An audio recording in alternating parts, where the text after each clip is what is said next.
Voilà, bonjour à tous, bonjour à chacun.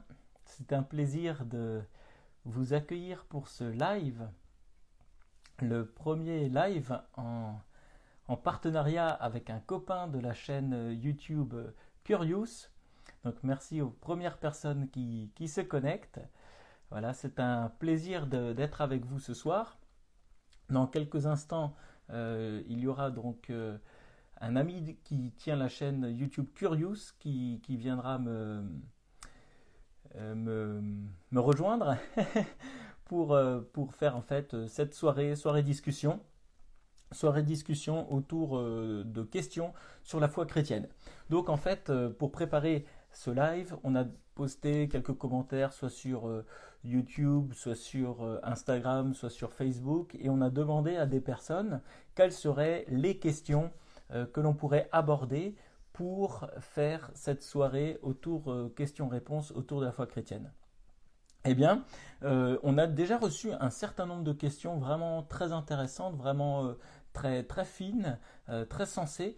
Et nous remercions déjà toutes les personnes qui ont bien voulu nous aider en proposant des questions. Mais nous allons aussi pouvoir prendre les questions du chat. Donc vous pouvez mettre des commentaires, vous pouvez mettre vos questions, vos réactions aussi par rapport aux réponses qu'on va donner. Et puis, voilà, donc c'est vraiment super. Donc voilà, je vois que mon ami de la chaîne Curious vient de se connecter, invité, et donc on va faire ce live à deux. Donc voilà, je suis en attente de sa connexion dans quelques instants. Donc voilà, salut. Bonjour, Donc il y a salut, Nathanaël qui nous a rejoint de la chaîne Curious. Donc salut bienvenue Thomas, à bonjour tout toi. le monde. Voilà, super. Merci, Alors ça va Nathanaël? ça va, très bien et toi? Bah écoute, super, très bien. Donc j'étais en train d'accueillir un petit peu les gens qui commencent à se connecter et à dire que là on est Super. ensemble pour une petite heure autour de différentes questions qui nous ont été proposées sur la foi chrétienne. Mhm, Donc voilà, je disais que sur Facebook ou Instagram ou sur YouTube, quelques personnes nous ont suggéré des questions. On en a déjà mhm. pas mal, mais on prendra aussi donc les questions qui arriveront dans le chat. Donc n'hésitez pas, vous qui nous regardez, à réagir à ce qu'on dit par le chat ou même à suggérer de nouvelles questions par le chat. Donc juste, on va commencer là, on attend encore quelques minutes que les uns les Pas de autres se souci, connectent, ça mais marche. juste avant de commencer, bah, peut-être tu pourrais, Nathanaël, nous dire un petit peu ta chaîne YouTube, c'est quoi ta chaîne, qu'est-ce Ouais, que tu fais super, ouais. Donc je m'appelle Nathanaël, voilà, et je suis en fait, donc je tiens la chaîne YouTube Curious, Kurious, pardon. Donc c'est une chaîne en fait qui présente la foi chrétienne et qui la défend à partir d'arguments rationnels. En se servant notamment de la philosophie, mais aussi plus tard on se servira de l'histoire, etc. C'est des courtes vidéos de 3 à 5 minutes, très animées, avec des dessins, en fait, voilà, donc un support visuel. L'objectif, c'est de rendre ça le plus pédagogique et attractif possible. Voilà. Mhm. Oui, je sais pas si vous avez déjà fait un tour sur cette chaîne, mais ça vaut vraiment le détour, hein. C'est très bien fait. Il y a des petits schémas qui expliquent différents concepts qui parfois peuvent nous paraître compliqués, mais là, avec des schémas, ça rend la chose claire. Mm. Donc, merci beaucoup hein, pour ce que tu fais, c'est vraiment super. Merci. Alors moi-même, je me présente, je m'appelle Thomas et donc j'ai une chaîne YouTube qui s'appelle Thomas le Pasteur. Et donc le but, c'est de traiter quelques questions que des gens pourraient avoir par rapport à la foi chrétienne, dans le but de lever certains obstacles afin que voilà les personnes puissent se tourner vers la foi et rencontrer voilà ce Dieu vivant qui a vraiment quelque chose à dire aussi aujourd'hui et qui peut vraiment changer des vies. Donc voilà, nous sommes là ce soir pour aussi répondre à des questions et puis voilà pour interagir ensemble avec aussi les différentes personnes qui feront des commentaires dans le chat. Et puis on va essayer aussi de traiter un certain nombre de questions de personnes qui nous ont déjà écrit. Mm. Alors les questions, hein, on les a un petit peu regroupées par thème. Il y a des questions qui concernent la logique, il y a des questions sur le rapport création-évolution, il y a des questions sur la révélation de Dieu, comment Dieu se manifeste, se révèle. Il y a la question aussi de Dieu et le mal. Il y a aussi des questions qui sont venues sur la question du libre arbitre. Est-on libre si Dieu sait tout? Des questions qui tournent autour du thème du paradis, de la foi, de l'éthique, mais aussi diverses questions qu'on n'a pas pu ranger dans l'une de ces catégories, mais qui étaient quand même intéressantes. Alors, c'est pas sûr que nous arriverons à épuiser toutes les questions qui nous sont posées, puisqu'on va essayer de garder un format assez court, hein, puisque sur le téléphone portable, c'est pas forcément évident de rester toute une soirée entière.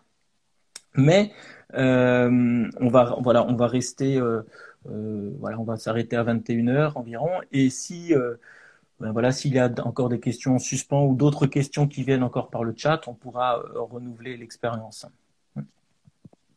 Bien sûr. Mais écoute, Nat, est-ce que tu veux encore dire quelque chose? Un petit mot d'accueil, de présentation? Sinon, on peut commencer. Mais... Non, bah alors peut-être rapidement pour ceux qui nous ont rejoints, qui n'ont pas entendu le début. Donc, je m'appelle Nathanaël. Voilà, je m'occupe de la chaîne YouTube Curious, Kurious, une chaîne qui présente et qui défend la foi chrétienne à travers des courtes vidéos animées, très visuelles et on essaye pédagogique. Voilà. Super. Moi, je vous recommande vraiment de vous abonner à son compte Insta, mais aussi à faire un tour sur la chaîne YouTube, à vous abonner. C'est vraiment très intéressant. Des bonnes réflexions qui sont abordées sur des questions comme l'efficacité de la prière, peut-on la mesurer, est-ce un argument contre l'existence de Dieu, etc. Donc, il y a vraiment des choses très intéressantes. Donc, c'est vraiment chaleureusement que je vous recommande cette chaîne. Bon, mais comme il est presque 20h05, je propose qu'on commence. Allez, ça marche. Alors, une première question qui nous est venue, Nathanaël. Quelqu'un dit, ce fameux paradoxe, je ne sais pas si vous l'avez déjà entendu, Dieu peut-il créer un objet qu'il lui est impossible de soulever? Ouais, alors c'est un paradoxe qui est assez connu, hein. C'est présenté souvent avec la pierre trop lourde. Et ça se veut en fait une question piège, parce que finalement, si on dit que Dieu peut créer une pierre qui soit trop lourde pour qu'il la soulève, alors au final, Dieu n'est pas tout puissant, puisqu'il y a quelque chose qu'il ne peut pas soulever. Et à l'inverse, si on dit que non, Dieu ne peut pas créer cette pierre-là, alors on pense aussi là que finalement Dieu n'est pas tout puissant, puisqu'il y a quelque chose qu'il ne peut pas faire. En fait, il y a ambiguïté, c'est ce que Thomas d'Aquin avait déjà noté, donc il y a déjà longtemps de ça. Il y a ambiguïté en fait autour de la notion de pouvoir. Si je dis que Dieu peut créer quelque chose, en fait, j'attribue là à Dieu une capacité, donc qui est englobée dans la notion de la toute-puissance de Dieu. Par contre, si je dis que Dieu peut se tromper, alors là, il ne s'agit pas d'une capacité. Pourtant, on a bien le même terme de pouvoir. Si je dis que Dieu peut se tromper, en fait, j'accorde à Dieu là une faiblesse et pas une capacité. Donc finalement, dire que est-ce que Dieu peut créer une telle pierre, qu'elle soit trop lourde pour qu'il la soulève? Non, Dieu ne peut pas le faire. Et Dieu ne peut pas le faire parce qu'il est tout-puissant. Et non pas parce que il n'est pas tout puissant. Au contraire, quand on dit que Dieu ne peut pas faire cette chose-là, c'est parce qu'on lui refuse une faiblesse et surtout pas une capacité.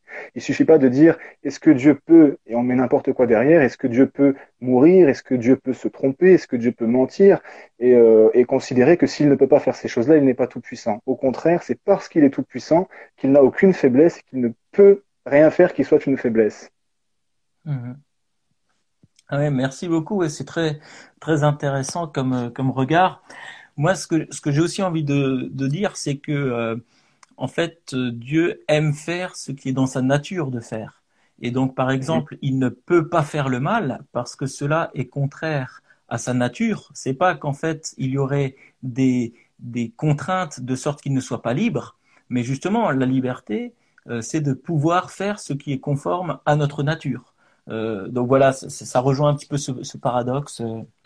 Ouais. Exactement, ouais. Super. Écoute, merci pour cette question. Alors, les personnes qui nous ont rejoints, n'hésitez pas à mettre des commentaires dans le chat ou à poser de nouvelles questions. Ce que je disais en introduction, c'est qu'on a déjà récupéré pas mal de questions que nous allons essayer d'aborder, mais n'hésitez pas à en rajouter ou à rebondir sur les réflexions qui sont proposées. Super. Alors, encore une question, Nathanaël, qui est revenue un peu dans le même ordre. Euh, Dieu est-il soumis à la logique? Alors, vu la manière dont la question est posée, elle appelle forcément la réponse de non, hein. Dieu n'est pas soumis à quoi que ce soit. Dieu est indépendant. Dieu est tout puissant, donc il n'est pas soumis à quelque chose qui lui serait extérieur et qui lui imposerait quelque chose. Non. Et à partir de là, en fait, on a deux positions. On a un petit peu ceux qui, dans la lignée de Descartes, vont dire que Dieu, puisqu'il peut tout faire, peut même faire quelque chose qui ne soit pas logique, quelque chose d'absurde. Et on a une deuxième position à laquelle moi j'adhère, qui est plutôt qu'en fait, eh bien, Dieu ne peut faire que ce qui est conforme à sa volonté, comme tu le signalais. Et c'est pas là une faiblesse, hein, au contraire, c'est-à-dire qu'il contrôle sa toute-puissance dans le cadre de sa volonté, et également ce qui est logique. Mais pourquoi est-ce qu'il ne peut faire que ce qui est logique? Parce que tout simplement, en dehors de la logique, il n'y a rien. C'est un petit peu l'idée, la question qu'on pose aussi qui est assez connue, c'est est-ce que Dieu peut créer un cercle carré? En fait, ça n'a pas de sens. Non, Dieu ne peut pas le faire, mais parce qu'un cercle carré est un non-sens, une absurdité, quelque chose qui n'existe pas, du moins dans un espace euclidien. La définition du cercle, c'est qu'il n'a pas d'angle. La définition du carré, c'est qu'il a quatre angles. Donc, quand on juxtapose ces deux définitions, l'une annule l'autre. Et au final, on n'a rien. Donc, Mhm. non, Dieu ne peut pas faire quelque chose qui soit contraire à la logique, mais parce que non seulement je pense que la logique émane de lui, Dieu est un être ordonné, qui aime l'ordre, qui est logique, et en plus de ça, parce qu'il n'y a rien en dehors de la logique, tout simplement. Mhm. Super. Ben merci, merci pour cette question. Voilà, n'hésitez pas à réagir encore en commentaire si vous avez des choses à dire sur cette réponse ou d'autres questions à poser. Une question aussi qui nous est venue, je m'y attarderai peut-être en premier, mais donc Pas tu de problème. pourras compléter. C'était la suivante. Par rapport aux incohérences divines, hein, quelqu'un écrit: pourquoi Dieu change d'avis, se repent, teste les hommes alors qu'il est soi-disant omniscient? Et voilà une question qui est vraiment, vraiment profonde. Est-ce que Dieu change d'avis? Est-ce que Dieu se repent? Est-ce que Dieu teste les hommes? Alors, quelques éléments de commentaire. Je pense qu'il faut aussi être conscient que dans le langage biblique de la Bible, il y a ce qu'on appelle des anthropomorphismes, c'est-à-dire qu'on prête à Dieu des sentiments ou des actions humaines parce que tout simplement on n'a pas d'autre vocabulaire pour les décrire. Par exemple, et c'est quelque chose qui est très hébraïque, qui est très commun dans la culture juive, on va prêter même des actions qui sont liées à des membres. Par exemple, on va dire les bras de l'Éternel protègent, alors que nous savons très bien que l'Éternel n'a pas de bras. Et je pense qu'il y a peut-être un petit peu de ce langage anthropomorphique dans ce qu'on dit, par exemple, que Dieu se repent. Alors effectivement, ce terme est employé notamment par rapport juste un peu avant le fameux déluge, où on entend, enfin on peut lire dans la Bible que Dieu se repent d'avoir créé les êtres humains parce ils font le mal. Alors déjà, le mot repentant, c'est pas dans le même sens que nous on l'entend, il se repent pas d'un mal, mais c'est plutôt dans le sens que même si Dieu savait, il regrette que les choses se soient passées de cette manière-là. Euh, voilà, c'est plutôt dans ce sens-là que je comprends ce texte. Alors, est-ce que Dieu change d'avis? C'est toute la grande question. Ou est-ce que, alors sans doute la personne qui a posé cette question pense à la prière d'Abraham, qui, on a l'impression que suite à la prière, Dieu change d'avis. Mais est-ce que c'est pas tout simplement un acte de pédagogie de Dieu d'avoir finalement intégré dans son plan les prières d'Abraham, si c'était cet exemple qui était cité. Donc, voilà ce qu'on pourrait dire. Et puis par rapport au test, et ça c'est une excellente question, pourquoi Dieu teste-t-il les hommes s'il sait de toute façon l'issue de l'histoire? Eh bien, je pense que beaucoup de tests sont pas pour Dieu, mais pour l'homme, pour que l'homme puisse de manière concrète affirmer son allégeance à Dieu. Et imaginez que Dieu dise: ah oui, mais je sais que lui va m'obéir, donc je lui pose même pas la question je le mets même pas au défi. Eh bien, l'être humain lui-même, bon, on pourrait dire oui, ben, comme Dieu le sait, je le sais, mais il saurait quelque chose qui est purement virtuel. Alors que quand l'être humain le met en action, euh, eh bien, finalement, Dieu peut savoir que cet être humain a vraiment mis en action donc son obéissance et sa confiance. Peut-être que j'étais peut-être pas hyper clair, mais peut-être juste pour résumer, sans doute les tests sont souvent beaucoup plus utiles de la part de l'homme que de la part de Dieu qui sait exactement ce qui va se passer. Mais en même temps, si on enlevait ces tests, entre guillemets, eh bien, on serait que dans de la virtualité. C'est-à-dire que, par exemple, on saurait virtuellement que Abraham aurait obéi à Dieu et qu'il aurait fait confiance à Dieu, mais on ne le saurait pas dans les faits. Tout serait très virtuel. Or, nous vivons vraiment dans un corps, sur une terre, et nous avons besoin quelque part que les choses soient confirmées. Donc voilà un petit peu ce que je dirais sur cette question qui est profonde, hein, qui soulève d'autres tensions sur lesquelles on va revenir parce qu'il y a d'autres questions qui soulèvent ces tensions. Et voilà ce que je voulais dire. Je ne sais pas si toi, de la chaîne Curious, tu veux un petit peu compléter ou... Alors, je rebondirais peut-être juste sur un élément, la question de pourquoi Dieu change d'avis. Alors, comme tu l'as dit, hein, finalement, c'est la question de pourquoi est-ce qu'il réagit à la prière. Et je pense que, en fait, c'est jamais Dieu qui change, c'est la situation qui change. C'est-à-dire que Dieu a toujours dit, par exemple, que si un homme se repent, eh bien, Dieu va lui pardonner. Donc, est-ce qu'il y a du changement en Dieu? Non, Dieu a toujours dit que si tu viens vers moi, je t'accueillerai, je te pardonnerai. Donc le changement vient de l'homme, vient de la situation humaine. Et Dieu réagit à ce changement-là, mais en étant toujours cohérent avec ce que lui, il est. Donc il n'y a pas de changement en Dieu. Hein. Ouais. Super, merci beaucoup pour ce complément. Donc n'hésitez pas à réagir. Ah, voilà, quelqu'un réagit, merci beaucoup. Ça démontre aussi que Dieu est à l'écoute de celui qui prie avec sincérité. Merci pour ce complément d'information. Le fait que Dieu prenne en compte les prières, ça montre qu'il les a écoutées. Merci beaucoup. Eh bien, n'hésitez pas les uns les autres à réagir, à proposer peut-être d'autres questions qui sont liées à celles que nous sommes en train d'aborder. Donc on a un petit peu épuisé là, la première partie, la logique. Il y a d'autres parties que nous aimerions aborder. Plusieurs questions tournaient autour du thème de la création-évolution. Alors, est-ce que déjà Nathanaël, tu veux nous dire, est-ce que voilà la Bible est contre l'évolution ou comment comprendre tout ça? Je pense que là, tout va dépendre de l'interprétation des récits de la création, donc de Genèse 1, Genèse 2. Si on interprète ces récits-là de manière littérale, en considérant qu'effectivement Dieu a créé l'univers en 6 jours de 24 heures et a créé l'homme le sixième jour, avec les animaux terrestres, là on a nécessairement un problème avec la théorie de l'évolution. Par contre, je ne pense pas qu'il faille forcément lire ce texte-là de cette manière-là. Je pense même qu'il ne faut pas le lire de cette manière-là. Je pense qu'il y a une règle générale, hein, de toute façon, quand on veut interpréter un texte, comprendre un texte, c'est comprendre déjà de quel type de texte est-ce qu'il s'agit.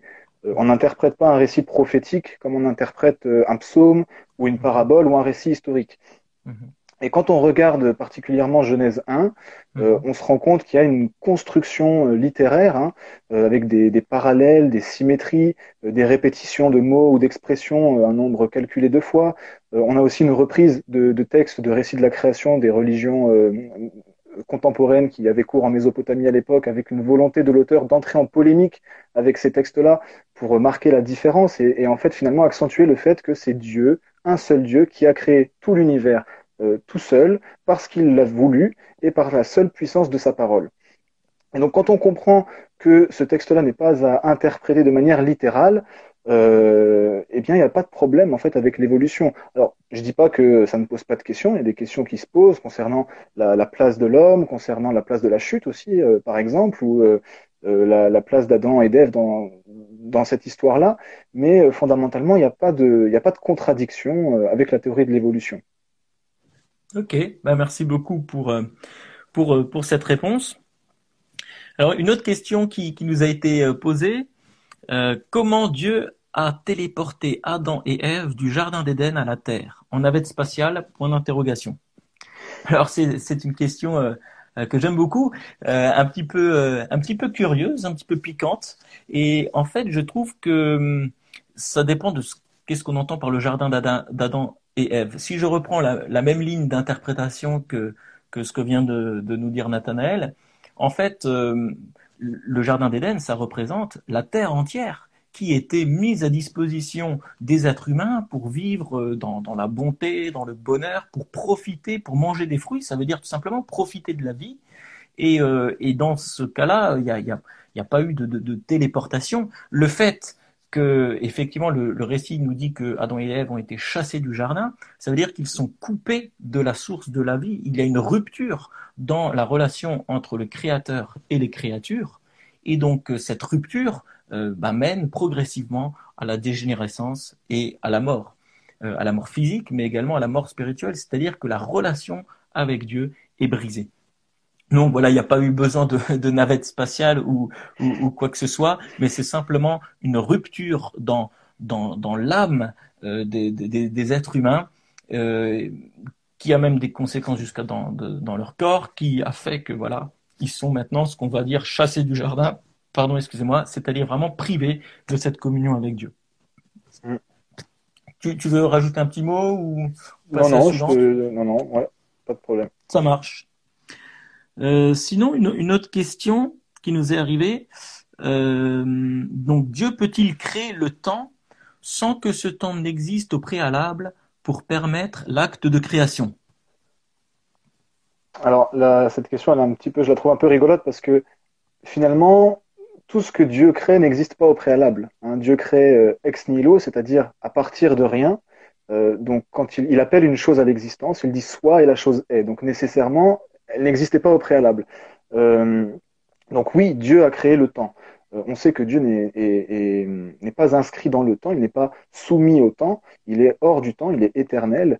Et en plus de ça, je pense que de toute façon, la physique contemporaine, hein, depuis notamment la théorie de la relativité d'Einstein, nous apprend que le temps, en fait, est une dimension de notre univers. Et donc, en dehors de notre univers, ou avant, entre guillemets, même si c'est pas correct de le dire comme ça, mais avant notre univers, la dimension du temps telle que nous, on la connaît, n'existait pas. Alors c'est sûr que c'est contre-intuitif, puisque nous, on est inscrit dans cette temporalité-là, et tout ce qu'on connaît est temporel, a un début, une fin, mais Dieu est en dehors de cette temporalité-là, et donc effectivement, il a créé le temps, puisque c'est une composante de l'univers, et nécessairement, le temps n'existait pas avant qu'il le crée. Super, merci. Donc, n'hésitez pas à réagir encore une fois les gens qui nous ont rejoints ou à poser d'autres questions en lien avec ce que nous sommes en train de dire. Une autre question. Si l'univers est infini, où se situe Dieu, sinon dans l'univers, et donc à l'intérieur de sa propre création? Qu'est-ce que tu dirais, Nathanaël? Alors déjà, est-ce que l'univers est vraiment infini? Je suis pas physicien, donc je vais pas trop m'avancer, mais il me semble que il y a quand même quelque chose qui est acquis aujourd'hui en science, c'est que l'univers est en expansion, donc il grandit. Alors, je sais pas, j'imagine ça peut-être comme un ballon de baudruche qu'on est en train de gonfler, et donc qui prend de plus en plus de place. Et en fait, même la notion d'espace, encore une fois, ce sont des dimensions qui sont dans l'univers, hein, comme le temps. La longueur, la largeur, la hauteur, etc. Ce sont des dimensions qui sont dans l'univers. Dieu, la Bible nous dit qu'il est ce qu'on appelle immanent, c'est-à-dire qu'il remplit sa création. Il est présent, effectivement, dans l'univers, il remplit l'univers de sa présence, de son omniprésence, mais il est plus grand que sa création. Il n'est pas seulement immanent, il est également transcendant, c'est le terme technique, c'est-à-dire qu'il la dépasse, il est au-delà de sa création. Donc oui, Dieu est présent dans sa création, dans toute sa création, mais il n'est pas cantonné, limité ni soumis à sa création. Il la dépasse, il la surpasse, il la transcende. Merci beaucoup, et ça éclaire bien les choses. N'hésitez pas, encore une fois, à commenter. Une question que j'aime beaucoup. Si Dieu a créé le soleil le quatrième jour, c'était quoi les jours avant? Effectivement, les jours sont définis par le soleil. En fait, pas directement, parce qu'ils sont définis par la rotation de la Terre sur elle-même, mais bon, ce qui fait que soit on est face au soleil, soit on est dos au soleil, donc voilà. Mais effectivement, ça n'a pas de sens de parler de jour sans la référence au soleil. Alors, qu'est-ce que c'était les jours avant? Eh bien, encore une fois, comme on l'a dit, ce style de texte est très intéressant à constater. On voit qu'il y a des parallélismes, des notions vraiment littéraires dans ce texte quand on lit l'hébreu, des jeux de mots, des nombres de mots qui se répètent. Et il y a surtout une structure très forte. Vous connaissez peut-être donc les deux premiers versets de toute la Bible, c'est donc au commencement Dieu créa le ciel et la terre, et verset 2, la terre était informe et vide. Hein, ce fameux, en hébreu, c'est tohu vabohu, donc le tohu bohu. Hein, on a gardé cette expression en français quand on dit oh quel tohu bohu, ça veut dire c'est sans dessus dessous quoi.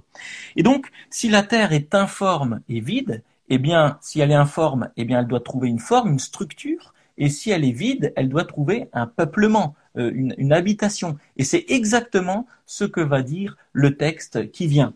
C'est-à-dire que le jour 1, il y a une structure qui se met en place, c'est la séparation de la lumière et des ténèbres, qui fait référence en parallélisme au jour 4, où il y a donc les luminaires, dont le soleil.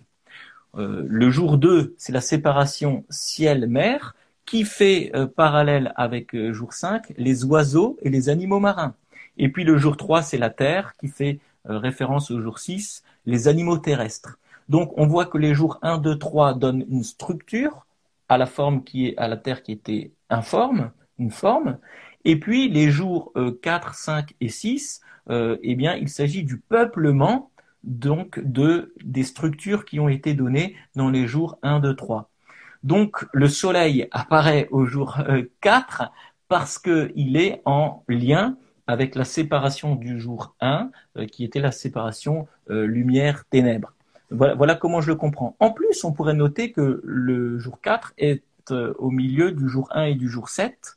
Or, le jour 1, et donc c'est la création de la lumière, et le jour 7 nous fait référence au sabbat, donc aux fêtes. Et le jour 4, justement, on nous dit que les lumières sont là pour marquer les temps et les fêtes. Donc c'est assez intéressant de voir que ce jour 4 là est stratégiquement mis à cet endroit.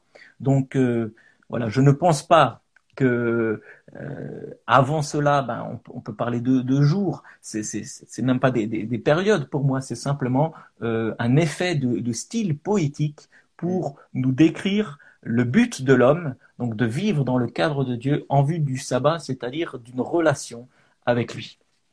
Voilà ce que je dirais sur ce jour 4. Alors, juste, j'ai vu qu'il y a quelqu'un qui a réagi, Raphaël, qui dit théorie quadriste, pose la question. Effectivement, hein, c'est ce qu'on appelle, il me semble, la théorie quadriste, c'est l'interprétation littérale, en fait. Pardon, littéraire, pardon, et justement pas littérale. Donc, ce dont on a déjà parlé hein, quand on parlait de l'évolution. Ouais. Mm-hmm. Voilà, il faut savoir qu'il existe plusieurs types de lecture de ce texte. On l'a dit, même au sein du christianisme, eh bien, tout le monde ne partage pas la même opinion. Voilà, en toute simplicité, j'ai partagé mon opinion. Nat a partagé aussi son opinion. Vous n'êtes pas obligé de nous suivre, mais en tout cas, si vous avez adopté notre opinion, essayez vraiment de creuser la question. Et puis, j'aimerais aussi préciser qu'on n'adopte pas une lecture littéraire tout simplement parce que ça nous intéresserait et que ça nous arrangerait bien, mais parce que le texte lui-même nous donne des éléments qui nous poussent à penser qu'il faut le lire comme cela. Une question donc, que j'ai relevée encore aujourd'hui, même si elle était peut-être postée avant, la Bible face aux connaissances actuelles, ou comment croire au message d'un texte dont une bonne partie des affirmations sont factuellement fausses.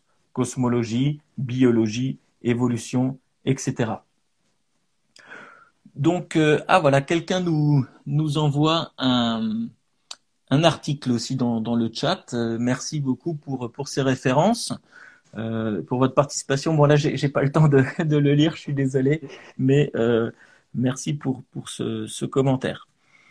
Donc, déjà, je te laisserai la parole, Nat aussi, mais ce que j'aimerais dire, la cosmologie, donc c'est la théorie de l'origine de l'univers, bien que la Bible ne soit pas un livre scientifique, c'est pas du tout son but, on peut remarquer qu'il y a quand même des petites correspondances qui sont notées. Au niveau de la biologie, est-ce que vraiment la Bible dit des choses qui biologiquement sont fausses ? Alors certains ont fait remarquer que je crois que le lapin était classé dans les ruminants, alors qu'il ne rumine pas. Mais on peut se dire, pour quelqu'un qui a vécu 2000 ans avant Jésus-Christ, voir le lapin faire un petit peu comme ça avec sa bouche, ça fait penser que peut-être il est en train de ruminer alors qu'il ne l'est pas. Et il faut dire que vraiment ce détail, ça change tout le sens du message biblique. Euh, et puis, au niveau de l'évolution, on en a déjà parlé. Ce qu'il faudrait comprendre, c'est que la Bible n'a pas pour vocation d'être un livre scientifique. La Bible parle de comment l'homme peut rentrer en relation avec Dieu grâce au plan de sauvetage que met en place Dieu, et il n'est pas là pour nous expliquer comment fonctionnent les galaxies, le corps humain, etc., même si elle contient de bons principes que l'on peut appliquer dans la vie. Mais peut-être, Nathanaël, tu veux dire quelque chose? Simplement, peut-être, en fait, je pense qu'il est intéressant de remarquer que la Bible, comme la création, la nature, l'univers, etc., ont finalement le même auteur, le même concepteur. Donc il ne peut pas y avoir de contradiction entre ce que dit la Bible et la manière dont fonctionne l'univers. Après, effectivement, la Bible n'a pas pour vocation de nous présenter le fonctionnement de l'univers. Mais s'il y a incompatibilité entre les deux, c'est parce qu'en fait, il faut bien comprendre qu'on reçoit la parole de Dieu et qu'on l'interprète, et que dans notre interprétation, il est possible qu'on se trompe, et que de la même manière, eh bien, la science qui essaie d'interpréter le fonctionnement de la nature, elle aussi est en évolution, elle aussi est susceptible de se tromper. Donc, quand il y a incompatibilité, c'est nécessairement que on se trompe soit dans l'interprétation scientifique, soit dans l'interprétation herméneutique, l'interprétation du texte biblique. Mais ça nous encourage juste à progresser dans notre compréhension des choses et ça ne doit pas nous arrêter. Il ne peut pas y avoir de contradiction entre les deux, non. Mhm. Super, merci. Donc là, on a un petit peu parlé des différentes questions autour du thème création, évolution, un petit peu science, qui nous ont été relevées. Maintenant, je propose qu'on passe à un autre chapitre, mais n'hésitez pas, si vous pensez qu'on va un peu trop vite, à mettre un petit commentaire. Et puis ensuite, on passera à un autre chapitre. Ah voilà, il y a un commentaire qui arrive. Il me semble qu'une découverte scientifique récente démontre que le lapin est un ruminant. Article du CEP, du CEP. À vérifier, tout ça à voir, et même le fait que j'ai dit que la Bible classe le lapin dans les ruminants, c'est aussi à vérifier. Hein. J'ai dit ça comme ça un petit peu de tête, j'ai pas vérifié d'abord, mais il me semble que si c'est pas le lapin, c'est possible que ce soit un autre animal. Voilà. En tout cas, merci pour cette référence à vérifier aussi. Euh, voilà, vérifier les sources aussi. Merci beaucoup pour ces actualités et vos commentaires. Alors, une question très intéressante nous est parvenue par rapport là plutôt à la révélation de Dieu. Hein. Comment Jésus peut-il être Dieu et prophète en même temps? Alors, c'est vraiment très intéressant comme question. Eh bien, effectivement, Jésus est un prophète, c'est-à-dire donc quelqu'un qui va parler de la part de Dieu, mais c'est un prophète qui a une autorité particulière, et cela se voit très clairement dans la Bible, parce que beaucoup de prophètes commencent leur prédication, c'est-à-dire leur discours, par les mots suivants. Ainsi parle l'Éternel, ta ta ta ta ta ta ta. Ainsi parle, ou oracle du Seigneur, ta ta ta ta ta ta ta. Et puis, Jésus, il commence pas comme ça. Il dit, moi je vous dis que, moi je vous dis que. Et c'est très intéressant. Donc dans son rôle de prophète, il ne fait pas référence à une parole qui lui viendrait de Dieu, qui serait extérieure à lui-même. Il parle de son propre fond. Donc en parlant de la part de Dieu, il parle de son propre fond. Et ça, c'est vraiment très intéressant. En fait, il est prophète dans le sens qu'il va révéler quelque chose de Dieu, mais c'est quelque part le meilleur des prophètes puisqu'il va révéler qui est Dieu en incarnant lui-même Dieu, en étant finalement Dieu venu sur la terre pour se montrer à nous. Et c'est ce que nous dit le chapitre premier de l'évangile de Saint Jean au verset 18, où il est dit « Personne n'a jamais vu Dieu, Dieu, le Fils unique, qui est dans le sein du Père, nous l'a révélé. » Donc on pourrait dire que Jésus est le Fils de Dieu qui nous révèle Dieu le Père. Donc je peux aussi le formuler différemment en disant que Jésus est Dieu le Fils qui nous révèle Dieu le Père. Donc il y a à la fois cet aspect prophétique, c'est-à-dire de révélation, d'annonce de qui est Dieu, mais il est le prophète d'une manière très excellente parce qu'il est lui-même Dieu venu nous parler.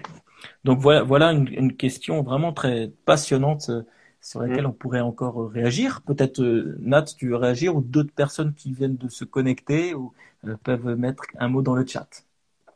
Alors, je ne sais pas si c'est forcément, si ça va forcément éclairer, mais je tente quand même l'explication, je pense que pour bien comprendre l'idée d'incarnation et pourquoi est-ce que c'est possible, c'est utile de bien comprendre aussi la doctrine de la Trinité. Mhm. Alors, bon, on va pas rentrer dans l'explication d'une doctrine qui est très très complexe, on n'a pas forcément le temps, mais grossièrement, voilà, donc la Trinité, c'est quoi? C'est un seul Dieu, un seul être, une seule essence divine et Mhm. trois personnes, trois Mhm. hypostases, pour parler un peu techniquement, trois personnes qui partagent cette même essence divine. Donc le Père, le Mhm. Fils, Jésus et l'Esprit. Et finalement, dans l'incarnation, ce n'est pas Dieu, l'être de Dieu, l'essence divine qui s'incarne en homme, c'est une personne. C'est la personne de Jésus qui garde sa nature divine, mais qui se revêt en plus d'une nature humaine. Donc, je ne sais pas si Mhm. ça est clair, c'est des notions qui sont de toute façon complexes Mhm. à appréhender, mais voilà, si ça peut éclairer quelques-uns. Moi, je pense effectivement que c'est une précision qui éclaire beaucoup, hein, merci. Euh, donc, n'hésitez pas à réagir. Est-ce que ça vous a éclairé? Ça vous a plutôt obscurci? Qu'on puisse peut-être expliquer davantage si besoin est. Hmm. Alors, quelqu'un nous met Shalom, c'est quoi comme live? Eh bien, c'est en fait un live qui a pour but de répondre à différentes questions sur la foi chrétienne, des questions qui nous sont parvenues par divers biais, mais aussi les questions que vous posez directement en live. Alors quelqu'un écrit donc Jésus est forme humaine de Dieu. Euh, alors oui, on pourrait répondre par l'affirmative en gardant la nuance hein, donc que Nat a dite, c'est-à-dire que c'est pas l'essence unique de Dieu qui s'incarne, mais c'est la personne de Dieu le Fils qui prend forme humaine. Et c'est ce qui explique aussi, même si la question n'est pas posée, c'est une question qu'on me pose beaucoup, mais pourquoi donc Jésus, s'il est Dieu, il priait Dieu. Ben, en fait, il faut comprendre que Jésus est Dieu le Fils incarné, et donc il continue à être en relation avec Dieu le Père au travers de la prière, par exemple. Voilà. Mm. Euh, Mm. euh, donc voilà, c'était pour répondre à la question. Donc Jésus est forme humaine de Dieu. Est-ce que Nat, tu veux répondre encore là-dessus ou on passe à la question suivante? On peut enchaîner, ouais. Ça marche. Oui, c'est vrai qu'on a encore pas mal de questions. Mm. Mm. Donc, pourquoi ne pas avoir envoyé Jésus à la place d'Adam si Dieu savait tout? Dieu manquait-il d'imagination? Peut-être faut Ouais. resituer le contexte de la question, quoi. Ouais. En fait, quand on comprend pourquoi Dieu a envoyé Jésus, on comprend que ben, c'est pas une question d'imagination, pour reprendre les termes de la question. Dieu a envoyé Jésus parce qu'il y avait séparation entre Dieu et l'homme du fait du péché de l'homme. Et donc l'homme, du fait de ce péché-là, était condamné par la justice divine, condamné donc sous le coup de la colère de Dieu. Et incapable, puisque de nature pécheresse, incapable par ses œuvres, par ses mérites, de réobtenir, entre guillemets, une nature sainte. Donc Dieu en fait a envoyé Jésus, donc la deuxième personne de la Trinité s'est incarnée, a pris forme humaine pour pouvoir elle accomplir ce que nous n'étions pas capables d'accomplir et subir la colère de Dieu, la justice de Dieu, payer en fait à notre place le salaire de notre péché. Donc finalement, enfin, pourquoi est-ce que Dieu aurait envoyé Jésus avant Adam? Puisqu'avant Adam, il n'y a pas de chute, il n'y a pas encore de péché, il n'y a pas encore quoi que ce soit à pardonner, personne à sauver. Donc non, Dieu ne manquait pas d'imagination. Au contraire, je pense que l'œuvre de la croix et le salut de Jésus, c'est pas forcément quelque chose auquel l'homme aurait pensé. Preuve en est que les religions qui sont inventées par l'homme ne font aucune mention de ce genre de sacrifice. Mhm. D'accord, bah écoute, merci pour cet éclairage. Peut-être aussi derrière la question, il y avait l'idée comme Adam a été faillible et quelque part voilà a gourdé, est-ce que il n'aurait pas été plus judicieux d'envoyer quelqu'un qui lui va résister à toutes les tentations, notamment Jésus-Christ, pour pas nous entraîner voilà dans cette chute, hein, c'est-à-dire cette séparation terrible de l'homme avec Dieu. Donc,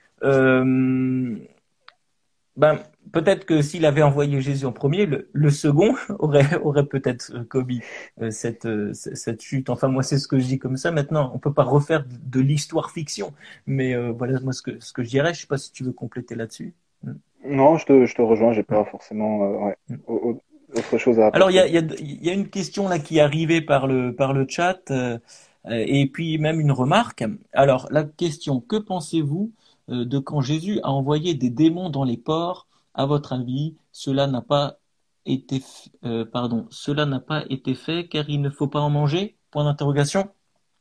Alors là, la personne fait référence à un texte que l'on peut lire dans les évangiles où effectivement Jésus opère ce qu'on appelle un exorcisme, hein, c'est-à-dire qu'il fait sortir des esprits mauvais qui habitaient quelqu'un et ces esprits lui demandent est-ce qu'au moins on pourrait se réfugier dans ces ports et là Jésus dans sa clémence quelque part eh bien accorde ce privilège aux démons qui se mettent dans les ports et qui finalement font que les porcs vont se jeter, vont se noyer dans le lac.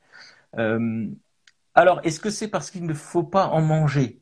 Je ne suis pas certain que ça a un lien avec ça. Effectivement, l'Ancien Testament parle du porc, comme d'autres animaux, comme un animal impur, mais le Nouveau Testament donc, nous apprend que, enfin, déjà, il y avait des signes, bien sûr, dans l'Ancien Testament, mais que ce n'est pas ce qui rentre dans notre bouche qui nous rend impurs, mais c'est ce qui en sort, parce que ce qui en sort vient de notre cœur, qui lui-même est corrompu. Donc, en fait, il y avait beaucoup de règles dans l'Ancien Testament qui parlaient donc de la pureté, le fait d'être saint, d'appartenir à Dieu, et qui se manifestaient par des signes extérieurs. Mais Jésus renverse tout cela en disant que ce qui compte, c'est pas les signes extérieurs, c'est l'intérieur. Voilà un peu ce que je pourrais dire sur manger du porc. Maintenant, après, libre à chacun de manger du porc ou pas, s'il désire ne pas le faire. Moi, je n'ai forcé personne à manger du porc, il n'y a pas de problème. Ouais. Je ne sais pas si ça répond à la question. Si ça répond pas, peut-être n'hésitez pas à réagir.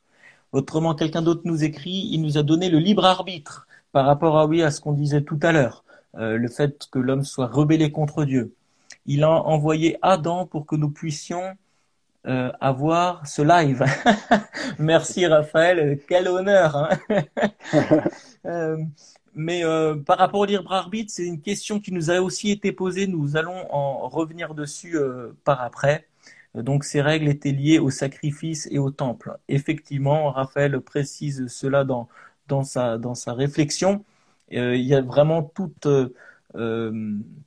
un système donc voilà de lois et de règles qui étaient mis en place, qui trouvent leur accomplissement en Jésus-Christ, et donc les règles qui étaient quelque part l'amorce, la bande-annonce, eh bien finalement n'ont plus lieu d'être puisque eh bien l'événement en soi est vraiment arrivé.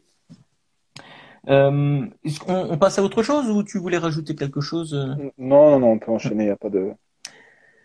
Alors, pourquoi Dieu ne se présente-t-il pas en personne à l'humanité, mais a toujours besoin d'intermédiaires pour parler en son nom? Qu'est-ce que tu répondrais, Nathanaël? Alors, ouais, juste avant de répondre, je vois qu'il y a quelqu'un qui a demandé, euh, alors j'arrive pas à revenir dessus, s'il n'y avait pas plus efficace que d'envoyer Jésus, hein, en fait, c'est ça la question. On va y Ah oui. revenir, juste c'est une question qui, je crois que c'est tout à la fin du live, normalement on va y revenir. Et il y a quelqu'un d'autre qui demande si on laissera une rediffusion. Alors ça, je te laisse répondre du coup. Oui, bah moi je propose qu'on laisse la rediffusion. Alors attendez, Ouais. oui, oui. Mhm. Bah, effectivement, il ne faudra pas louper cette question qui est venue au-dessus. Et quelqu'un met aussi l'Épître aux Hébreux, en parle très bien au chapitre 8 et 9. Effectivement, merci pour ces compléments. Euh, voilà. Nathanaël, je te laisse du coup peut-être répondre à la question et peut-être faire un lien avec la question qui nous a été posée dans le chat, qui est un petit peu en lien, quoi, peut-être. Je sais pas. Alors, je sais pas, parce que la question qui a été posée finalement rejoint la question, je crois qu'on avait prévue pour la fin du chat. Donc, je préférais la garder peut-être pour D'accord, après, pour pas faire ça doublette, marche. hein. Ok. Du coup, juste pour répondre à la question posée, donc je la rappelle, pourquoi Dieu ne se présente-t-il pas en personne à l'humanité, mais a toujours besoin d'intermédiaires pour parler en son nom? Alors, je vais peut-être un premier élément, pourquoi est-ce que Dieu choisit des intermédiaires? Peut-être, c'est que Dieu nous a créés pour entrer en relation avec nous. Et dans cette relation-là, je pense qu'il désire nous impliquer dans ce dialogue, impliquer donc des personnes qu'on aura nommées des prophètes. Et c'est finalement un honneur que Dieu nous fait que de se servir des hommes pour se révéler. Et pourquoi est-ce qu'il ne se présente pas en personne? Eh bien, en fait, si, il l'a fait. il l'a fait à travers la personne de Jésus, hein, c'est ce qu'on disait juste avant. Donc Jésus, deuxième personne de la Trinité, Dieu qui a pris forme humaine, qui s'est incarné. Donc effectivement, il a pris forme humaine pour venir au milieu de nous et nous révéler qui il est, sa personne.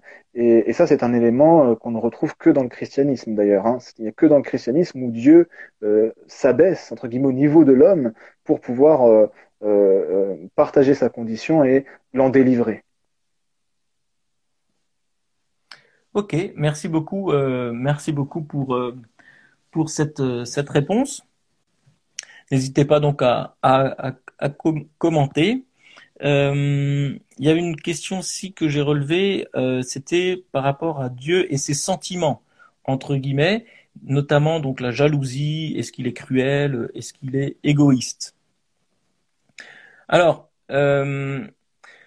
est-ce que Dieu est jaloux? Effectivement, ce terme est employé par Dieu lui-même pour se décrire. Il dit, je suis un Dieu jaloux. Alors, qu'est-ce qu'il faut comprendre? Est-ce que c'est la jalousie dans le sens, ouais, mon voisin, il a une belle voiture, j'aimerais trop la même, je vais le tuer pour récupérer sa voiture, etc. Non, c'est pas ça, puisque ça, ce serait quelque chose de mauvais et il n'y a rien de mauvais en Dieu. Donc, en fait, il faut comprendre la jalousie comme la demande d'une relation exclusive.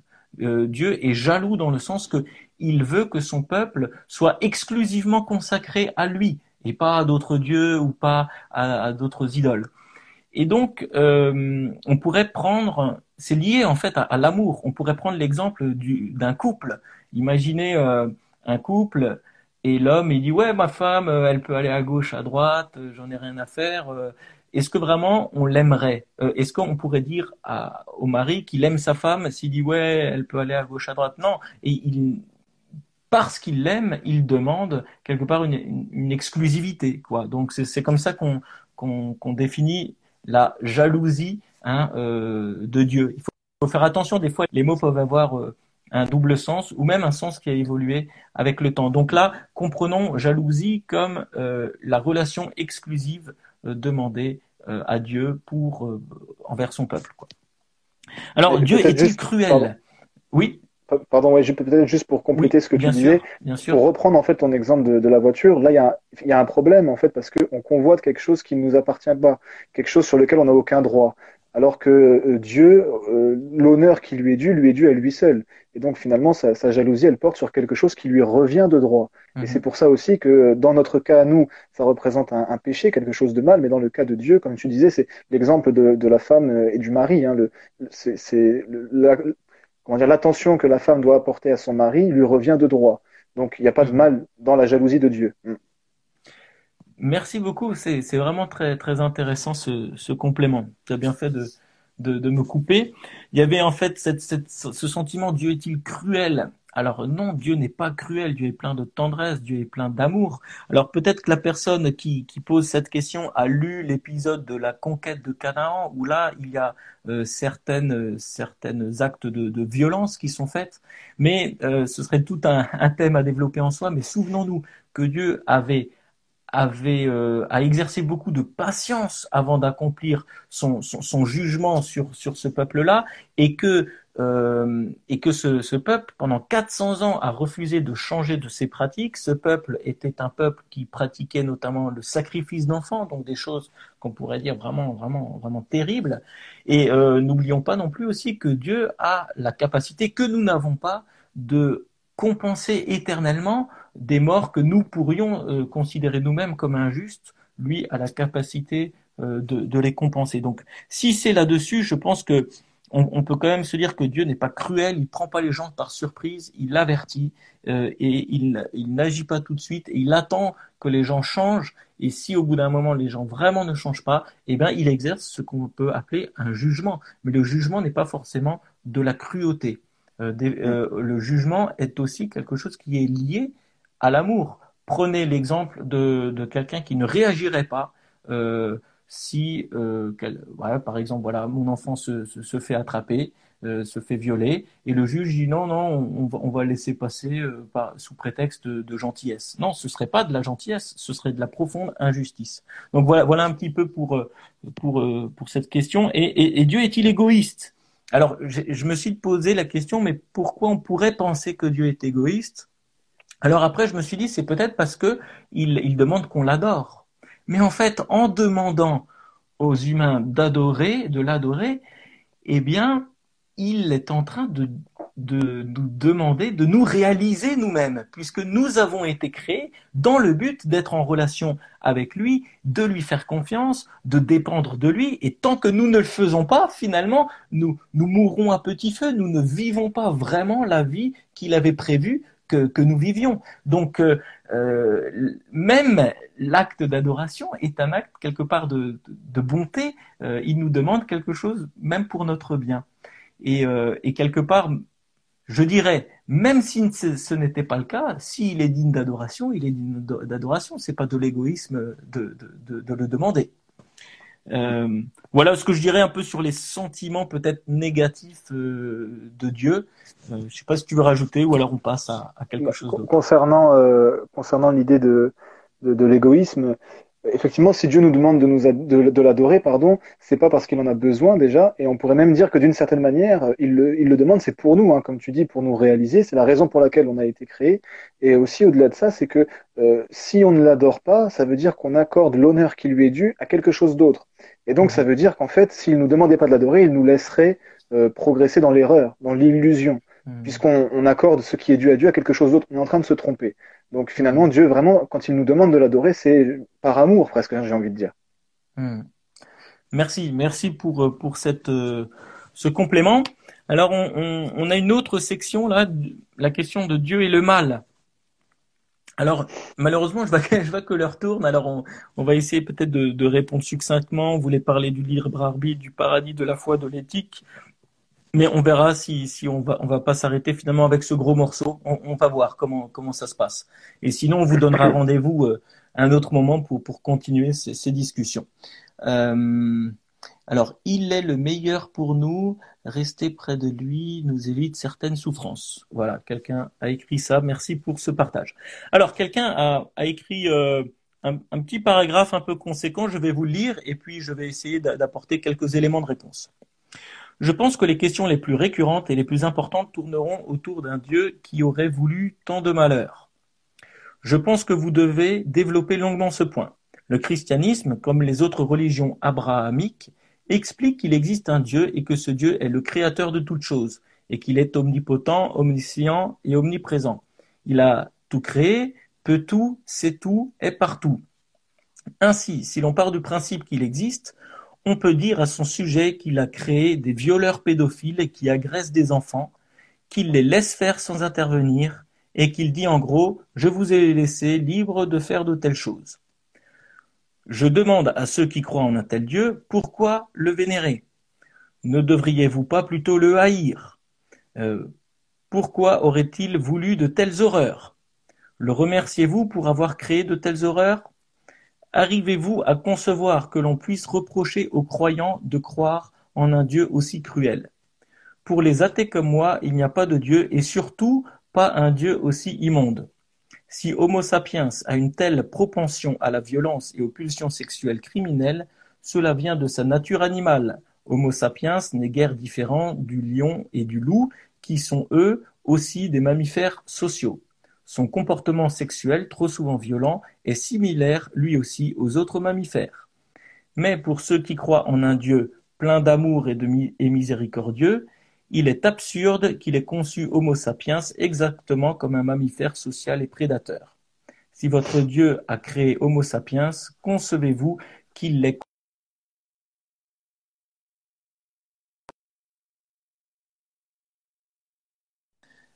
ça a coupé, c'est bon? Ou... Ouais, c'est bon Parce pour que moi. ouais, c'est J'espère bon que parce c'est que bon j'ai pour eu tout un le monde. message sur le téléphone, faut que je le branche. Donc je vais faire ça dans un instant. Une citation à méditer pour conclure, hein. Donc là je cite la personne euh, et il lui-même cite Bertrand Russell. Personne ne peut s'asseoir à côté d'un enfant en train de mourir et continuer de croire en Dieu. Je répondrai que si, hélas, il y a les croyants. Alors, quelques éléments de réponse par rapport à cette longue citation. Déjà, Dieu n'a pas créé des violeurs.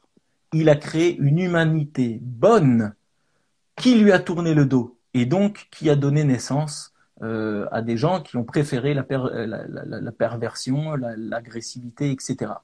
Ça, c'est une première chose. Dieu ne l'a pas voulu comme c'est censé, comme cela transparaît du commentaire que je vous ai lu. Une autre chose, on dit oui, mais pourquoi Dieu laisse faire? Mais Dieu va agir. Il va exercer son jugement. Alors pourquoi ne le fait-il pas instantanément? Cela reste un mystère. Mais nous pouvons quand même savoir qu'un jour, il va le faire et qu'il nous demande de expressément de ne pas faire de telles choses. Et quelque part même, la police, les lois qui interdisent ce genre de choses sont déjà des grâces de Dieu pour limiter le mal. Et puis, quelque part, une autre remarque, la personne nous écrit que ben voilà, l'homme, c'est un animal un peu évolué, donc c'est normal qu'il ait des pulsions sexuelles violentes. Mais ça voudrait dire que, est-ce que le point de vue athée justifie ces pratiques-là? Est-ce que, du coup, on se dit, bah, c'est comme ça, l'homme est mauvais, il est normal, il a le droit, enfin, c'est pas, il a le droit, c'est pas ce que dit la personne, mais il faut faire avec, c'est un être violent, il a des pulsions sexuelles violentes, et quelque part, on ne peut rien faire puisqu'il est comme ça. Et je pense que c'est très dangereux de réfléchir comme ça, et au contraire, je dirais, la position chrétienne permet de s'insurger contre un tel comportement parce que nous avons des raisons morales. Alors que l'athée qui dit ça, il dit, ben voilà, l'homme est sexuellement dangereux parce que c'est un animal. Mais cela est intolérable. Mais pourquoi c'est intolérable? Parce que justement, nous dépassons le fait qu'il soit un simple animal et que nous avons une loi morale en nous. D'où vient ce sentiment de révolte face aux violeurs si, de toute façon, ben, l'homme est un animal comme les autres? Eh bien, ce sentiment de révolte vient que nous avons en nous l'image de Dieu. Et donc, la citation de Bertrand Russell, je vais finir avec ça avant de te laisser peut-être compléter, Nat. Donc, il dit, voilà, Bertrand Russell dit, personne ne peut s'asseoir à côté d'un enfant en train de mourir et continuer à croire en Dieu. Mais moi, je dirais justement, le croyant a une espérance pour cet enfant.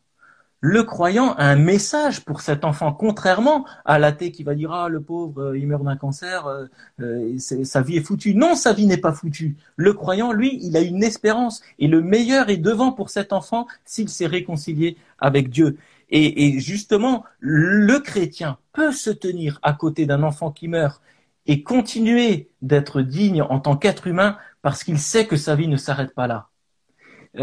Voilà, c'est ce que j'aurais envie de dire. Dieu est capable aussi de compatir avec cet enfant qui va mourir car lui est passé par la mort en Jésus-Christ. Et même nous, les êtres humains, on dit « Oh, le pauvre, il va mourir », mais on ne sait pas ce que c'est la mort. Alors que Dieu est capable de compatir avec cet enfant en sachant ce qu'est la mort. C'est encore plus fort que toute consolation que nous, êtres humains, nous pourrions lui apporter. Donc voilà ce que je réponds. Désolé, j'ai passé parler un peu avec passion, je me suis emballé, mais c'était aussi un petit peu piquant la question. C'est pour ça que j'ai répondu aussi de manière un peu piquante. Donc je sais pas, Nat, est-ce que tu veux bien prendre la suite? Je vais essayer de brancher mon téléphone avant qu'il s'arrête. Pas de problème. Non, non, mais t'as bien fait, effectivement. Finalement, si l'athée est cohérent avec lui-même, en fait, le bien et le mal, ça n'a aucun sens pour lui. Si on s'insurge parce qu'il y a du mal ou de la souffrance, c'est parce qu'on suppose qu'il y a le bien qui existe. L'un ne va pas sans l'autre. Et si le bien existe, comme tu l'as dit, c'est parce il y a une loi morale qui existe, qui fixe ce qui est bien et ce qui est mal. Et cette loi est forcément régie par un législateur. Donc, en fait, si on s'insurge contre le mal, et à raison, il faut le faire, eh bien, on suppose que Dieu existe. Et effectivement, l'athée, au final, s'il est cohérent avec sa position, face à l'enfant qui souffre, il passe son chemin. Normalement, il ne s'arrête pas, puisqu'il a là quelque chose qui n'a aucune signification, aucune valeur, qui n'est ni bien ni mal. Donc, il n'a aucune raison de s'arrêter. C'est le croyant qui lui s'insurge contre le mal, qui lui est touché de compassion par la souffrance de l'autre, de l'enfant, et qui a une espérance pour lui, qui lui s'arrête et intercède pour cet enfant ou encourage cet enfant. Après, donc la question suivante. Donc là, on entrait dans le thème du libre arbitre. Oui, alors, oui, voilà. Je te laisse reprendre, oui. Ouais, vas-y. Oui, vas-y. Ben, en fait, effectivement, comme le temps passe aussi. Donc, Dieu est tout puissant, il est omniscient. Déjà, est-ce que c'est vrai ou faux? Et alors, qu'en est-il du libre arbitre? Bien, Dieu, qu'est-ce que c'est au final? Dieu, c'est l'être nécessaire, c'est l'être qui ne peut pas ne pas exister. C'est celui qui existe indépendamment de toute chose, par lui-même et antérieurement à toute chose. Donc c'est celui qui a tout créé. Et on l'a dit quand on parlait de la création, il a tout créé librement et par la simple. Voilà, voilà, je suis désolé, la, le live s'est coupé. Je pense que c'est limité à 1 heure. C'est pour ça qu'en fait ça s'est coupé. Je ne sais pas si vous pouvez vous reconnecter. Voilà. Merci de nous avoir rejoints. Voilà, le live s'est coupé. Je pense qu'il se coupe automatiquement au bout d'1 heure. C'est la première fois que je fais un live comme ça, donc je ne suis pas un spécialiste. En tout cas, merci pour ceux qui se sont reconnectés. On va juste se reconnecter quelques minutes pour finir, pour peut-être finir avec cette question du libre arbitre et la question qui nous avait été aussi posée, pourquoi Dieu s'est-il révélé par Jésus-Christ de Nazareth et pas avec tout le monde, enfin, je veux dire, et pas de manière plus universelle, on va dire comme ça. Euh, et puis, parce que voilà, on avait encore d'autres questions, mais comme on a fait 1 heure, voilà, merci. Écoute, je pense qu'en fait, le live s'est automatiquement coupé parce que ça faisait 1 heure. D'accord. Ok. Enfin, j'imagine que c'est ça. En tout cas, pour moi, ça a coupé d'un coup et je m'y attendais pas. Mais je Ouais. propose qu'on prenne juste quelques minutes pour finir ce point-là et puis après pour laisser aussi une soirée aux gens. On va pas forcément trop continuer, mais on peut peut-être donner un autre rendez-vous si Bien besoin pour sûr. épuiser les autres questions. Donc ouais, je meuble un peu parce que là pour essayer de que les Ouais. gens se reconnectent à nouveau. Donc oui, voilà, veuillez nous excuser, le live a coupé. J'imagine qu'il coupe automatiquement au bout d'1 heure. C'est pour ça que je fais un live Instagram, donc je suis pas un spécialiste, mais peut-être voilà les fanas d'Insta pour me confirmer si c'est cela ou pas. En tout cas, on va juste maintenant prendre 4-5 minutes pour conclure, pour parler du dernier point. Et donc c'était le libre arbitre. Et puis il y avait aussi une question qui nous avait été posée dans le chat donc du live précédent, qui était bah, pourquoi finalement Dieu s'est révélé avec Jésus de Nazareth et pas de manière plus universelle, si on peut s'exprimer comme ça. Je crois que c'était le sens de la question.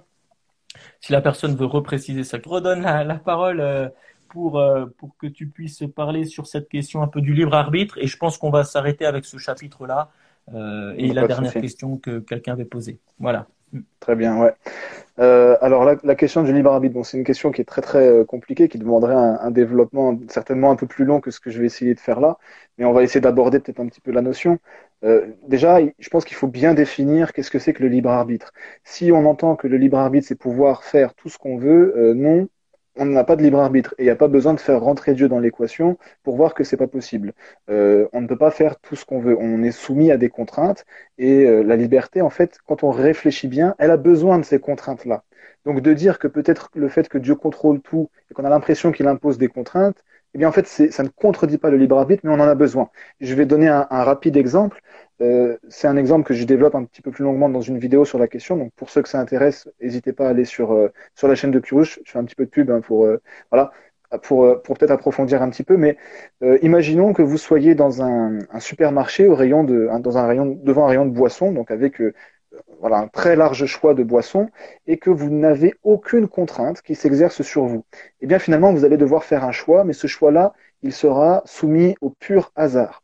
C'est-à-dire que vous ne serez même pas acteur de votre choix, mais plutôt spectateur. Vous allez subir votre choix. Pourquoi? Parce que vous allez prendre une boisson et vous serez incapable d'expliquer pourquoi vous avez pris cette boisson-là et pas une autre. Parce qu'il n'y a aucune contrainte. Alors qu'au contraire, si on considère et de toute façon c'est le cas dans la vraie vie, entre guillemets, que des contraintes s'exercent sur vous, eh bien vous allez choisir une boisson, premièrement parce que vous avez soif, peut-être, et cette soif-là, vous n'avez pas le pouvoir d'action dessus. Donc si vous faites un choix par rapport à une contrainte qui s'exerce sur vous, et peut-être que vous allez choisir une boisson particulière, eh bien parce que vous avez été habitué à boire cette boisson-là, c'est une boisson que vous appréciez particulièrement, et donc c'est sur celle-là que va s'orienter votre choix. Et vous serez capable de dire pourquoi vous avez choisi cette boisson-là et pas une autre. Donc cet exemple-là, c'est juste pour montrer que les contraintes, en fait, sont nécessaires à l'exercice d'une certaine liberté. Maintenant, est-ce que l'homme est totalement libre de faire ce qu'il veut? En fait, dans la Bible, je pense, est assez claire dessus et nous dit que non, hein. L'homme est esclave et esclave du péché.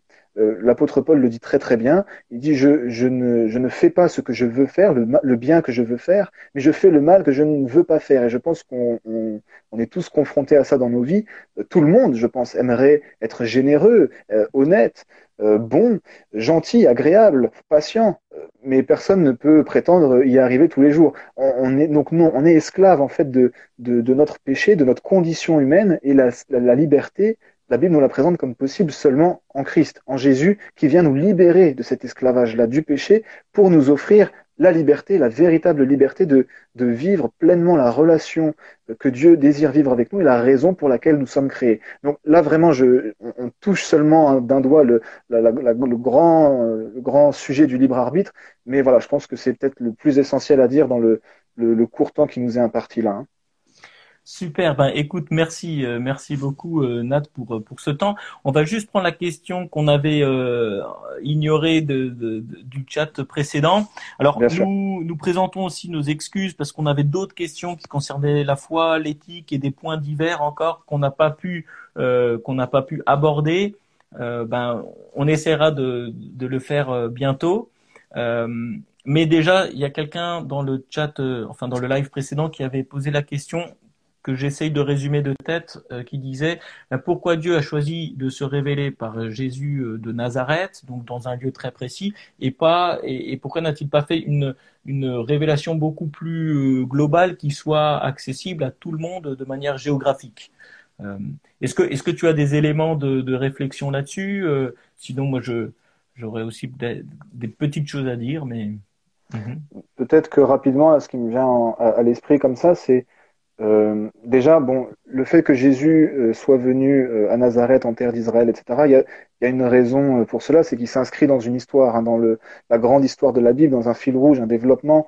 Et donc, Mhm. c'est dans ce contexte-là que sa venue, elle a un sens particulier, premièrement. Mhm. Et il ne s'est pas cantonné à rester là. Il a appelé les disciples à propager la bonne nouvelle de sa venue par-delà les nations. Mhm. Après, peut-être qu'il y a une autre question, et donc c'est pour ça que j'avais proposé qu'on la traite à la fin. Oui, Finalement, on oui. n'aura pas le temps de la traiter, mais qui, je pense, est liée, c'est en fait finalement, ben, pourquoi est-ce que Dieu se révèle pas comme ça, d'une manière particulièrement claire, que toutes les nations, eh bien, ne pourraient pas nier qu'il existe. Alors déjà, il Mhm. va le faire, déjà, hein. Je pense que quand, au jour du jugement dernier, tout le monde reconnaîtra qu'il n'y a qu'un seul Dieu et qu'il est Dieu. Et pourquoi est-ce qu'il ne le fait pas aujourd'hui? Ben, finalement, s'il le faisait, il s'imposerait à nous sans nous laisser le choix et de manière un petit peu peut-être autoritaire. Et c'est pas comme ça que Dieu pense la chose. Il faut aussi peut-être un dernier élément que j'aimerais bien préciser. Alors, on a effectivement l'idée du Dieu qui se cache, mais avant que ce soit Dieu qui se cache, c'est l'homme, le premier, qui s'est caché. Et je pense que, de toute façon, c'est ce que nous apprend le récit de la Genèse, hein. Quand Adam pêche, c'est Dieu qui vient et qui dit, mais Adam, où es-tu? Et c'est Adam qui se cache, le premier. Et finalement, dans nos vies, on est tous un petit peu, on essaye de se détourner de Dieu, de faire un petit peu comme s'il n'existait pas avant de le rencontrer véritablement. Et donc, après, moi, j'aime bien cette citation de Pascal qui dit que, eh bien finalement, il y a assez de lumière pour que ceux qui désirent croire aient la possibilité de croire, ceux qui désirent rencontrer leur sauveur puissent le faire, et il y a assez de lumière pour que ceux qui ne désirent pas le faire soient sans excuse. Mais il y a aussi assez d'obscurité pour que ceux qui désirent croire, eh bien, doivent faire un pas de foi, parce que finalement, c'est ce que Dieu veut, c'est qu'on ait confiance en lui. Et il y a assez d'obscurité pour que celui qui ne veut pas croire, eh bien, ait la possibilité de ne pas croire. Si Dieu s'imposait à nous comme ça, je sais pas moi, en écrivant un message dans le ciel pour que la terre entière puisse le voir, est-ce qu'on pourrait encore parler de foi? Est-ce qu'on pourrait encore parler de cette démarche de l'homme qui veut faire confiance à Dieu, qui veut entrer dans une relation de confiance à Dieu? Je ne suis pas sûr. Merci beaucoup hein, pour toutes ces réponses. N'hésitez pas peut-être à mettre un petit commentaire. Ce que je voulais dire, c'est que voilà, on était ce soir en live sur le compte de Thomas le Pasteur, mais il y avait un invité avec nous qui s'appelle Curious. Donc voilà, pour les spécialistes, ils ont peut-être remarqué qu'il y avait un petit jeu de mots. Est-ce que tu veux peut-être expliquer le jeu de mots avec Curious, Nat? Ouais, avec plaisir. Alors il y a un petit jeu de mots, en fait, il y a un petit slogan Le logo, c'est From Curious to Curious. Donc de Curious, l'équivalent anglais de curieux, hein, à Kurios, donc Kurios, cette fois-ci sans le U, qui est un terme grec qui veut dire Seigneur et qui est un des noms dans la Bible pour désigner Dieu. Donc l'idée, c'est un petit peu, voilà, c'est comment le parcours en fait d'une personne curieuse, comment est-ce que de question en question, elle chemine vers la connaissance du Kurios, du Seigneur de l'univers. Voilà. Excellent. Donc, n'hésitez pas à vous abonner au compte Insta de Curious ou à sa chaîne YouTube. Il y a très régulièrement, beaucoup plus régulièrement que sur la chaîne Thomas le Pasteur, des vidéos qui sont postées de manière très bien faite, très pédagogique. Et en tout cas, merci à vous d'avoir posé des questions, même en amont de cette vidéo. Merci à vous d'avoir participé au chat, de nous avoir suivis. Merci pour les petits cœurs là qui volaient de temps en temps, ça fait plaisir. Et puis en tout cas, on n'a pas épuisé toutes les questions. Alors moi, ce que je vous propose, c'est qu'on puisse remettre ça en toute simplicité, peut-être la semaine prochaine, si vous êtes partant. Donc ça va, Nat, tu penses qu'on peut faire ça peut-être mardi soir Oui, prochain, un truc comme ça? Ouais. avec plaisir, ouais, ouais, pas de Mer- problème. Je pense que c'est mieux d'arrêter là, il commence à peut-être à être tard, et voilà. puis, Oui, c'est ouais. ça. Donc on va se dire mercredi à 20 heures. Puis bon, de toute façon, on va poster des publications pour annoncer tout ça. Voilà. Alors, du Merci coup, beaucoup à vous. Oui, pardon, vas-y. mercredi, parce qu'au début, tu avais dit mardi, donc c'est bien Oui, mercredi qu'on se mette, voilà, qu'on se mette d'accord. Ok, super. mercredi 20 heures parce que moi, mardi, j'ai autre chose. Ok, J'ai aquaponé. Non, excellent. non, ok, bah donc bonne soirée à chacun. Merci pour votre participation et à très bientôt. Au Merci à revoir. tous. Au revoir.